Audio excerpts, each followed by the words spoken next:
ये आरजेडी के एक लीडर ने मुझे कहा, उन्होंने कहा कि नीतीश कुमार को पलटी मारना तो प्रशांत किशोर ने सिखाया, वो उन्हें लेके आए थे हमारे पास। नहीं, पलटी मारना मैंने नहीं सिखाया। मैंने तो आरजेडी के साथ उनको एक साथ करके 15 में चुनाव जिताने में मदद करी, और मैंने उनको ये नहीं कहा कि आप आरजेडी छोड़कर, ये पलटी मार वाली जो बात शुरू हुई है तो 2017 से शुरू हुई है, तब मैं नीतीश कुमार के साथ नहीं था, वो खुद से छोड़कर गए हैं। देखिए, नीतीश कुमार पलटू मार हैं या उन्होंने पलटी मारी है, ये बात तो सर्वविदित है, इस पर कुछ बहुत टीका टिप्पणी करने की जरूरत नहीं है।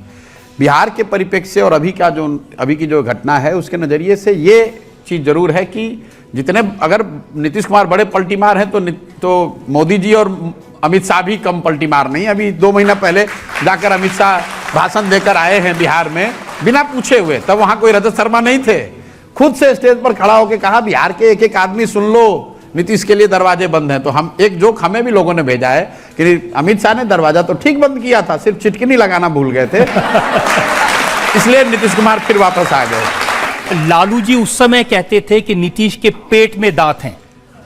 हाँ बिल्कुल, ये तो आपने कैसे दोनों को मिला दिया? मिलाया उस समय। देखिए, एक तो उनकी कुछ अपनी भी सोच थी, और उस समय जो 14 में मोदी जी का दौर था, मतलब उनके लिए बहुत मुश्किल था वहां जीतना, और साथ में उनके आने से वो ताकत बढ़ी। उस चीज़ को हम लोग रैशनली और लॉजिकली समझा पाए और दोनों साथ में आए और साथ में चुनाव भी जीते।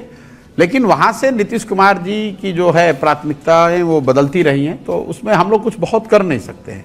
देखिए, सिर्फ नीतीश कुमार की बात नहीं, मैंने मान लीजिए कि लेकिन नीतीश जी के साथ आपका संबंध ज्यादा गहरा था। आज तो आप कहते हैं कि नीतीश कुमार मरा हुआ सांप है जो गले में लटकाएगा मर जाएगा। नहीं, वो राजनीतिक तौर पे देखिए, नीतीश कुमार से मेरे व्यक्तिगत संबंध बहुत अच्छे रहे। अब जब मैंने नीतीश कुमार से अलग रास्ता अपनाया, तब भी मैंने कहा कि जब मैं नीतीश के साथ था तो मेरा और उनका पिता पुत्र का संबंध रहा है, करीब करीब। वो तो कहते हैं हमारे घर में आके रहते नहीं रहते ही, आज भी उनके घर में हमारे कपड़े सामान सब आज भी पड़े हुए हैं। आज अब जाते नहीं, मिलेगा नहीं वो, अब वो चले गए। उनके सिलवाए हुए थे तो उनके पास रह गए। भगवान मतलब अच्छा है, अब उनका रास्ता अलग है। जब मैं पिछली बार उनसे मिला था तब मैंने उसके बाद निकल के ट्वीट भी किया था कि जो आप प्रस्ताव दे रहे हैं वापस आने का अब संभव नहीं है।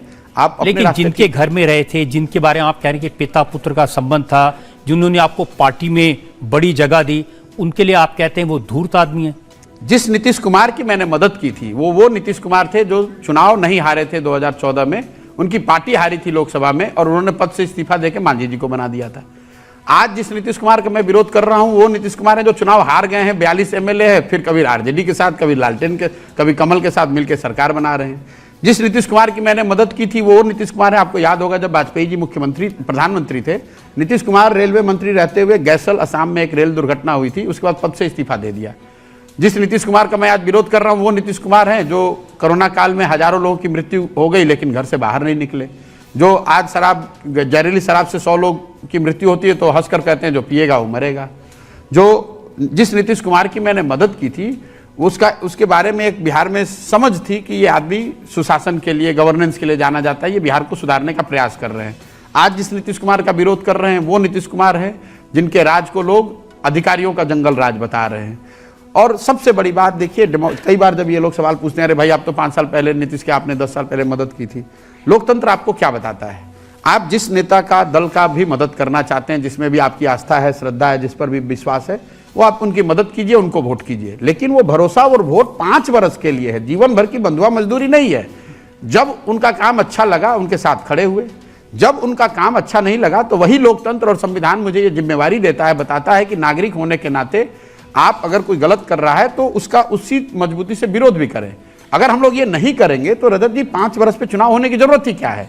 आपने एक बार मोदी जी की मदद कर दी, एक बार नीतीश जी को वोट दे दिया, आप जीवन भर उन्हीं को रहने दो। यहां सवाल रिश्तों का है। रिश्ते व्यक्तिगत है, लेकिन बिहार में जो आज स्थिति है, बिहार आज भी देश का सबसे गरीब, सबसे पिछड़ा, सबसे ज्यादा भुखमरी और बेरोजगारी वाला राज्य है। वो मेरे और नीतीश के बहुत अच्छे रिश्ते हों या खराब रिश्ते हो उससे मतलब नहीं है। अब जिससे आपके अच्छे रिश्ते हैं उसको आप धूर्त और सांप कहते हैं। नहीं, मैंने खराब होंगे उसका क्या करेंगे? मैंने वो भले खराब हो जाए, मैं ये कह रहा हूं कि जो नीतीश कुमार, मैंने उनको धूर्त नहीं कहा, मैंने कहा कि जो वो कर रहे हैं वो विशुद्ध तौर पर राजनीतिक धूर्तता है।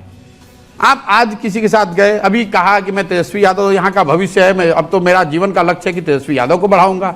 अगले दिन कह रहे ये आदमी तो बिल्कुल बच्चा है, इसको कुछ नहीं, अब तो मैं मोदी जी के साथ रहूंगा। फिर 4 दिन के बाद कहिएगा कि अब तो नया मुझे सामाजिक न्याय वाले हम लोग सब सोशलिस्ट एक साथ रहेंगे, फिर अगले बार कहेंगे मैं तो हमेशा से भाजपा ही था। तो मैं इसको राजनीति, मैं उनके जो वो कर रहे हैं उसको राजनीतिक धूर्तता लेकिन वो ये कहते हैं कि प्रशांत किशोर को मेरे पास अमित शाह ने भेजा था। अब देखिए नीतीश को जब आप हमको कैसे अमित शाह भेजेंगे? मैं तो अमित शाह के खिलाफ 2014-15 में जब मैं नीतीश कुमार की मदद कर रहा था तब तो अमित शाह के खिलाफ लड़ रहा था, तो अमित शाह ने खुद से भेजा नीतीश कुमार के पास और नीतीश कुमार ने मुझे अपने घर में जगह दे दी। तो ये नीतीश कुमार की समझदारी दिखाता है कि कितने बड़े बेवकूफ आदमी हैं। उनको ये नहीं समझ में आ रहा कि नीतीश कुमार ने फोन करके, कई लोग कहते हैं बीजेपी के एजेंडे में, यार बीजेपी वाले इतने बेवकूफ तो नहीं है कि अपने एजेंट को बंगाल भेजते हैं दीदी की मदद करने के लिए और हार के चुनाव आ जाते हैं। तो पहले ये तय कर लो यार भाई कि किसका एजेंट बता रहे हो। अगर भाई हमारी समझदारी चाहे हो ना हो, मोदी शाह की राजनीतिक समझदारी पर तो किसी को डाउट नहीं है। वो इतने राजनीतिक समझदार तो जरूर हैं कि अपने ही आदमी को बंगाल भेजकर, बंगाल खुद क्यों चुनाव हार जाएंगे? अपने ही आदमी को नीतीश कुमार के पास भेजकर कहेंगे कि हमें हरा दो बिहार में। ऐसा कौन करता है भाई?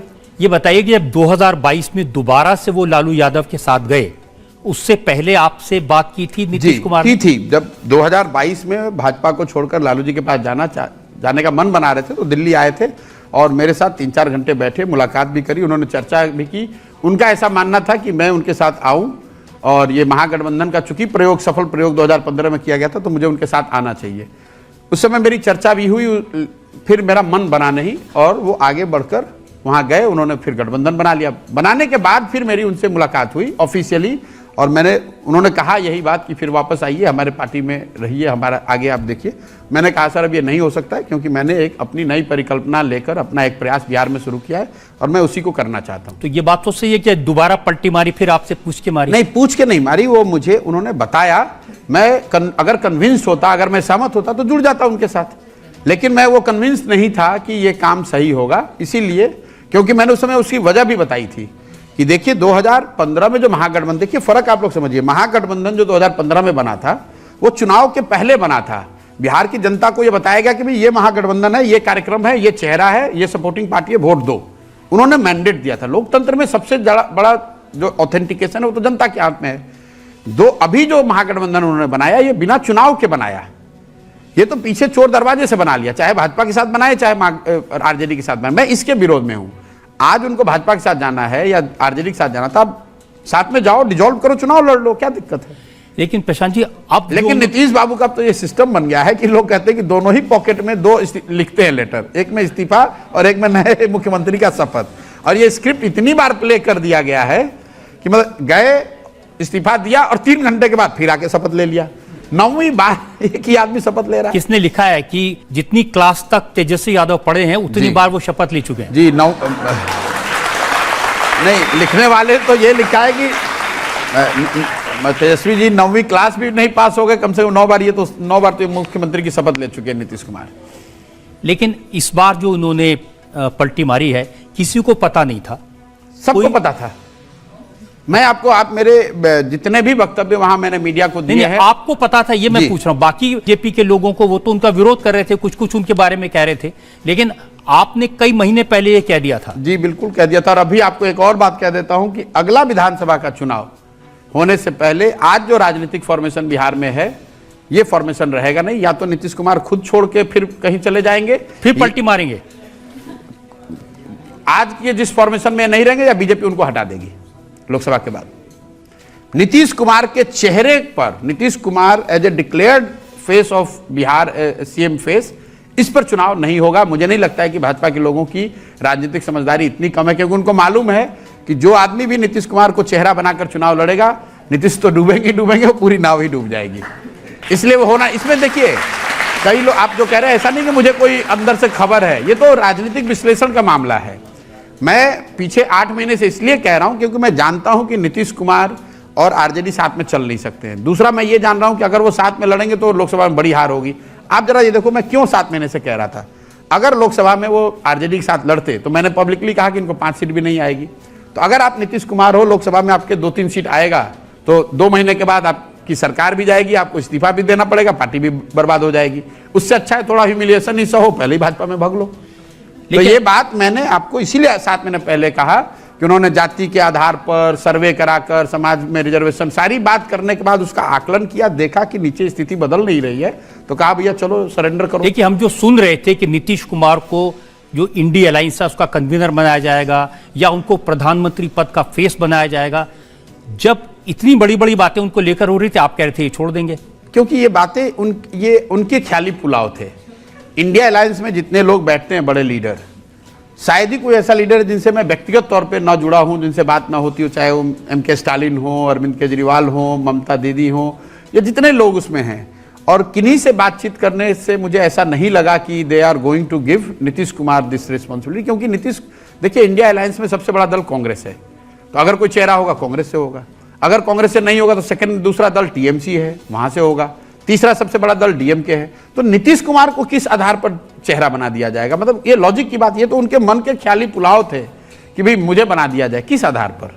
और जहां तक गवर्नेंस का सवाल है, तो बिहार में जो स्थिति है, तो जो 2014 में चला कि भाई पूरा देश चाहता है कि गुजरात जैसा विकास हो, आप मुझे बता दो रजत जी, किस राज्य में लोग कहेंगे कि भैया हमारे राज्य को बिहार जैसा बना दो?